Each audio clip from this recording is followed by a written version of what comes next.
Students, अब हम आगे जो हमारा क्लासिफिकेशन ऑफ क्रिस्टल या सॉलिड चल रहा था, जिसमें हम टाइप्स ऑफ बॉन्ड के आधार पर हम वर्गीकरण कर रहे थे, उसमें हम तीसरे टाइप की बात करेंगे, सहसंयोजी ठोस, या इन्हें नेटवर्क ठोस भी कहते हैं।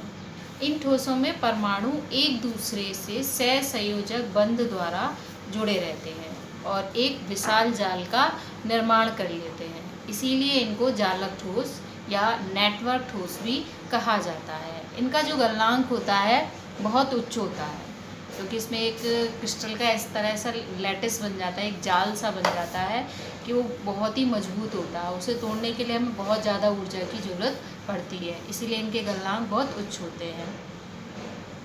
क्योंकि ये बंध प्रबल व दिशात्मक होते हैं, इसीलिए ये वैद्युत के क्या होते हैं, कुचालक होते हैं। इनका एग्जाम्पल है हीरा, ग्रेफाइट और सिलिकॉन कार्बाइड आदि।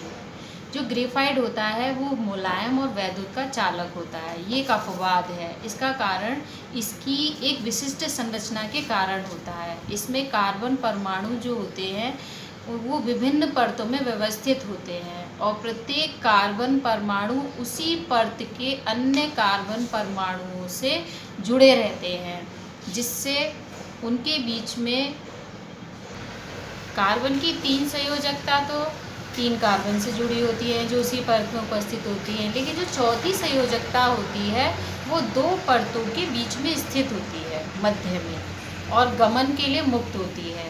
ये परतें एक दूसरे पर खिसक सकती हैं, जिससे हमारा ग्रेफाइट मुलायम और चिकना होता है और एक परत धीरे धीरे खिसक कर टूट जाती है। इसलिए पेंसिल की जो नोक होती है, जैसे जैसे हम उसे दबा दबा के लिखते हैं वैसे वैसे वो छूटती जाती है, और पेंसिल में ग्रेफाइट ही होता है। अगर हम हीरे की बात करें तो हीरे में प्रत्येक कार्बन 4 कार्बन परमाणुओं से चतुष्फलकीय संरचना में 109 डिग्री 28 मिनट का कोण बनाता है, और ऐसे ही ये जाल सा बना लेते हैं, जैसे आपको चित्र में दिखाई दे रहा है। ये हीरे की संरचना है। अब हम बात करेंगे धात्विक ठोस क्या होते हैं। जैसे नाम से ही आपको समझ में आ रहा है कि ये बंध धातुओं में पाए जाते हैं। इन ठोसों में धातुएं मुक्त इलेक्ट्रॉन के समुद्र से घिरे धनायन का एक विशिष्ट समूह बनाती है। ये इलेक्ट्रॉन समुद्र में लहरों की तरह मुक्त होती हैं और बहती रहती है, और जो पॉजिटिव आयन एक नाव के समान होते हैं जो पूरे क्रिस्टल में एक समान रूप से रहते हैं। ये इलेक्ट्रॉन धातु को विभिन्न गुण देते हैं, जैसे उच्च वैद्युत चालकता।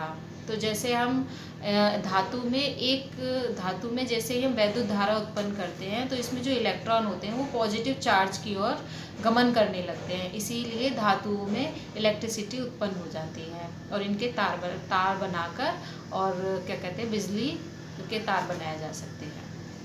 ऐसे ही नंबर 2 पर है हमारी उच्च ऊष्मीय चालकता। आपने देखा होगा, अगर फ्राई पैन जो होते हैं उनमें अगर ये लोहे को एक सिरे से गर्म करें तो दूसरा सिरा भी गर्म हो जाता है, पूरा का पूरा बर्तन गर्म हो जाता है। इसका कारण भी हमारा मुक्त इलेक्ट्रॉन ही होता है कि जब हम एक सिरे से इलेक्ट्रॉनों को ऊष्मा देते हैं तो वो इलेक्ट्रॉन आगे बढ़ाते जाते हैं ऊष्मा को और किनारे तक पहुँचा देते हैं इलेक्ट्रॉन, जिससे पूरा का पूरा बर्तन क्या हो जाता है, हमारा जो हैंडल वगैरह होता है आयरन का वो गर्म हो जाता है। इसी तरह चमक होती है। तो चमक में आप जानते हो, आपने फर्स्ट ईयर में पढ़ा होगा कि इलेक्ट्रॉन मूव करते हैं तो वो घूमते उत्तेजित हो जाते हैं और क्या करते हैं, अपनी कक्षा से कूदकर दूसरी कक्षा में चले जाते हैं, और जब वो लौट कर आते हैं तो वो क्या करते हैं, ऊर्जा का एमिट करते हैं, जो हमें किसके रूप में दिखाई देती है, चमक के रूप में या रंग के रूप में दिखाई देती है। हमें वो कलर दिखाई देता है।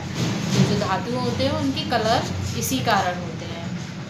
इसके अलावा इनमें तन्यता होती है। हम इनके लंबे लंबे धातुओं के तार खींच के और क्या कर सकते हैं, बहुत लंबे लंबे तार खींच के उसकी कढ़ाई वगैरह भी कर सकते हैं, तार भी बना सकते हैं।